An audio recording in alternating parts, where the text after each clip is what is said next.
O Senhor esteja convosco. Ele está no meio de nós. Evangelho de nosso Senhor Jesus Cristo, segundo São Marcos. Glória a vós, Senhor.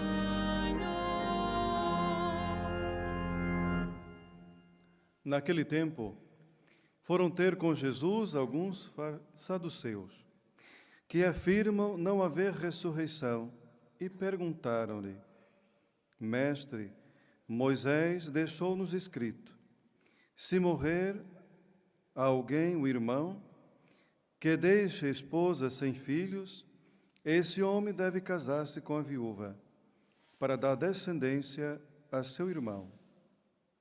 Ora, havia 7 irmãos. O primeiro casou-se e morreu sem deixar descendência. O segundo casou com a viúva e também morreu sem deixar descendência. O mesmo sucedeu ao terceiro, e nenhum dos 7 deixou descendência. Por fim, morreu também a mulher. Na ressurreição, quando voltarem à vida, de qual deles será ela a esposa? Porque todos os 7 se casaram com ela. Disse-lhe Jesus: não andareis vós enganados, ignorando as Escrituras e o poder de Deus? Na verdade, quando ressuscitarem os mortos, nem eles se casam, nem elas são dadas em casamento, mas serão como os anjos dos céus. Quanto à ressurreição dos mortos, não lestes no livro de Moisés, no episódio da sarça ardente, como Deus disse: eu sou o Deus de Abraão, o Deus de Isaque e o Deus de Jacó? Ele não é Deus dos mortos, mas dos vivos. Vós andais muito enganados.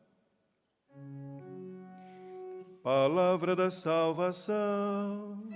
Glória a vós, Senhor.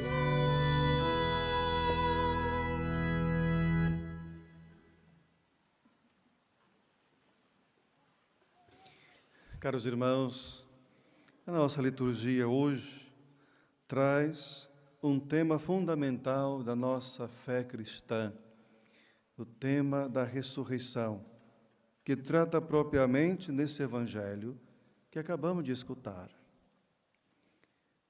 No tempo de Jesus, muitos tinham muitas posições sobre como seria a ressurreição.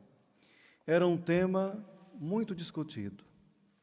Uns achavam que a ressurreição era só para os justos.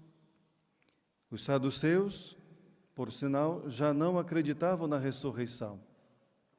Enfim, existiam muitas formas de pensar como seria a ressurreição. Então, mais uma vez, os saduceus vêm ao encontro de Jesus, como que para colocar Jesus em más lençóis. Então, fazem esse tipo de provocação a Jesus. Diante de uma mulher que casou 7 vezes, e diante da lei de Moisés, que deixou por escrito que quando morria a viúva e tivesse irmãos, e sem deixar descendência, o outro deveria casar com ela. Mas na ressurreição dos mortos, como sucederá isto? Com quem ela vai ficar? Quem será mesmo o marido dela? E Jesus vai mostrar para eles e também para nós como será a vida para além do túmulo, para além desta vida. Engana-se todos aqueles que pensam que a vida depois desta seria uma continuação desta. Continuar uma vida, como se fosse aqui neste mundo.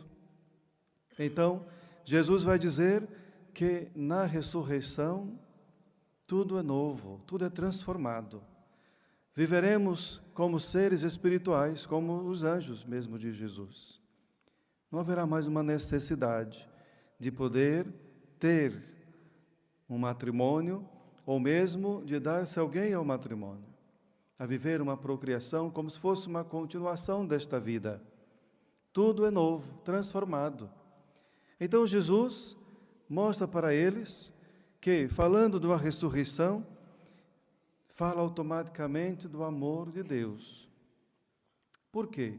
Porque se Deus ama o homem, sem dúvida alguma, Deus vai querer abandoná-lo ao túmulo, à morte.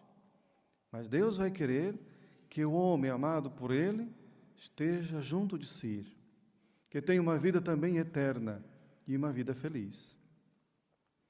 Jesus, ao apontar também esse tema da ressurreição, revela justamente esse amor, para dizer que todos nós que creamos e acreditamos na ressurreição dos mortos, acreditamos no Deus que é o Deus dos vivos e não dos mortos. Costumamos dizer no nosso dia a dia que fulano morreu, não está mais vivo. Não morreu. Para aquele que tem fé, para aquele que viveu na esperança da ressurreição, não se morre. Vive-se em outra realidade, aguardando, aquela famosa que nós também aguardamos, o dia da vinda do Senhor. Então, é importante vivermos neste mundo com esta certeza, na esperança de uma vida nova que o Senhor tem preparado para nós. E o outro tema que é trabalhado na primeira leitura e que chama com certeza a nossa atenção, parece até uma novela, de falar também, de certa forma, de uma senhora conhecida como Sara, que casou-se 7 vezes, um tema parecido com este do Evangelho, nesse sentido. No entanto, há aqui um modelo primordial de oração. E são orações muito profundas, orações do cotidiano, de quem realmente passa por momentos difíceis. É um grande exemplo para nós, principalmente quando estivermos naqueles momentos difíceis, de solidão, de tristeza, de angústias, quando não encontramos respostas alguma, diante dos insultos, diante de tantas situações que muitas vezes nós sabemos. Veja o caso do próprio Tobias, que aqui é alguém que está com a alma angustiada.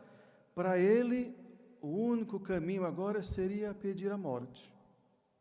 Quantas pessoas, quantos, talvez até nós aqui presentes, talvez algum dia também achou que o único caminho que poderia encontrar seria a morte.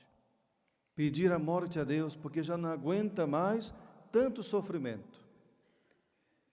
Há tantas pessoas assim, que não sabem, como dar um passo para além, porque diante de tanto sofrimento, acredita que o único caminho seria pedir a morte.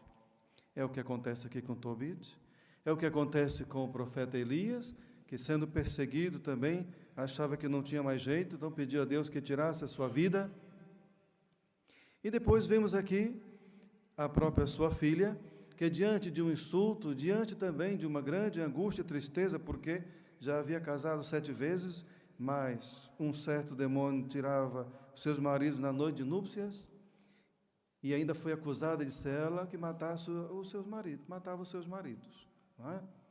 Então, também teve o desejo da morte, querer suicidar-se. Mas veja que diferença existe com aqueles que realmente confiam em Deus e que buscam em Deus o seu fim último. Porque diante de certas realidades humanas, de toda a nossa vida, Deus tem que ser sempre o nosso começo e o nosso fim. Porque somente nele é que vamos encontrar a saída. Com Deus sempre há saídas. Então, meus irmãos, nós vemos aqui que tanto Tobias como também Sara vai rezar. Mesmo que pedindo a morte, o próprio Tobias vai pedir, mas ao mesmo tempo vai pensar de uma maneira diferente. Ele vai bendizer a Deus, ele vai agradecer, mesmo diante das suas dificuldades, do seu momento que está a passar aqui, ele vai dizer: lembrai-vos de mim, Senhor, olhai para mim. Ele não é como certas pessoas que, diante do sofrimento, vivem a acusar a Deus ou fazer perguntas a Deus. Por que que Deus faz isso? Por que que Deus permite isso? E querer culpar a Deus de todas as coisas, em vez de fazer a sua oração para agradecer a Deus a sua presença, para agradecer a Deus o seu consolo, para agradecer a Deus todas as graças que Deus tem oferecido. Da mesma forma, nós ouvimos aqui na oração da Sara, que dizia que queria matar. Mas para que eu vou me matar? Não é? Fazer com que meu pai fique envergonhado, da sua única filha tirar a vida? Não. Ela vai também suplicar ao Senhor de mãos para o alto. É melhor, uma vez, me esforçar. É necessário, às vezes, ouvir essa voz dentro de nós. Diante de um certo limite da nossa vida, esforçar-nos para ultrapassar aquele momento de angústia. O próprio Jesus, na sua oração, nos seus momentos mais difíceis, disse: a minha alma está cheia de tristeza de morte. Mas mesmo assim, Jesus fez da sua vida uma entrega, mesmo achando-se ser abandonado pelo Pai, porque muitas vezes muitas pessoas experimentam o silêncio de Deus. Deus aqui, nesta leitura, escutou as orações dos dois, enviando o seu anjo para lhes dar um medicamento, um remédio, que eles pudessem ser libertados daquelas angústias. Mas não podemos esquecer que há certas realidades que também muitos não escutam nada, há o silêncio de Deus. Tantos que pedem, tantos que oram, tantos que confiam, mas parece que Deus não escuta, não é? Quantos santos passaram por isto? Até mesmo o próprio Jesus, não é? Quantas pessoas, e no entanto, nunca abandonaram a confiança em Deus. Mesmo diante do silêncio, mesmo diante de suas provações, confiaram no Senhor. Por quê? Porque Deus sabe de tudo. Deus é capaz de tudo. Mesmo diante daquilo que parece um fracasso, ultrapassando com o poder da fé e o amor, nós confiamos nesse amor que eu falei há pouco tempo, que Deus não abandonará aqueles que o amam. Não abandonará por quê? Porque quer sempre junto de si.